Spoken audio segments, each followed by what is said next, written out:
বিধানসভা নির্বাচনের আগে সাম্প্রীতির বার্তা দিলেন কেশপুর মাথানিয়া কিরমানিয়া খানকা শরীফের পীরজাদা হযরত আলহাজ সৈয়দ নুরুল্লাহ কিরমানি সাহেব। হুজুর, এই যে বিধানসভা ভোট আসছে, তো আপনাদের ভক্ত অনুরাগীরা তো ফলোয়ার্স তো অনেক আছে, তো আপনারা কেশপুর মাথানিয়া কিরমানিয়া খানকা শরীফ থেকে আপনারা কি বার্তা দিতে চাইছেন এবং আপনি কোন দলকে সমর্থন করেন এই নিয়ে কিছু বলুন। সর্বপ্রথমে মাথানিয়া কিরমানিয়া খানকা শরীফ কেশপুর থানার অন্তর্গত মেদিনীপুর জেলায় অবস্থিত।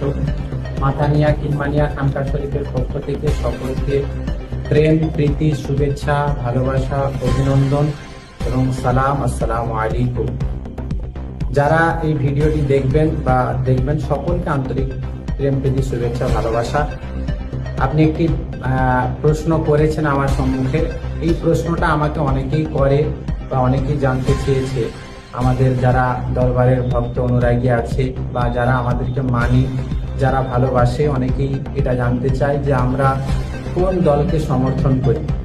তো আমি এর উত্তরে এটাই বলবো যে মানুষের উন্নয়নের জন্য রাজনীতি করার প্রয়োজন আছে, কিন্তু এটাই বলবো আমরা কোনো রাজনৈতিক দলকে সমর্থন করি না, সরাসরি কোনো রাজনৈতিক দলকে সমর্থন করি না।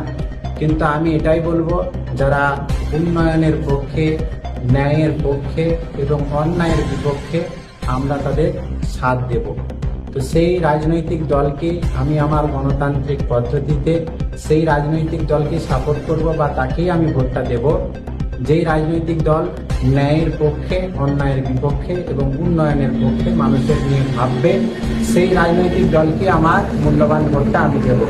এবারে আমার যারা ভক্ত অনুরাগী আছে, আমাদেরকে যারা ফলো করে, মাথানিয়া কিরমানিয়া খানকা শরীফকে যারা মানে এবং দরবার শরীফকে যারা ভালোবাসেন, তাদেরকে এটাই বলবো আপনারাও সেই দলকে সমর্থন করুন, সেই দলকে আপনার মূল্যবান ভোটটা দিন।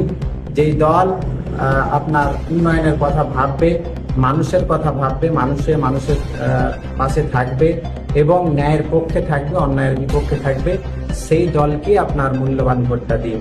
আরেকটি কথা বলে দিই, এই রাজনীতির নামে প্রতিহিংসা রাজনীতি, এটা থেকে দূরে থাকুন। ভাই হয়ে ভাইয়ের ক্ষতি করবেন না এবং প্রতিবেশী হয়ে প্রতিবেশীর ক্ষতি করবেন না।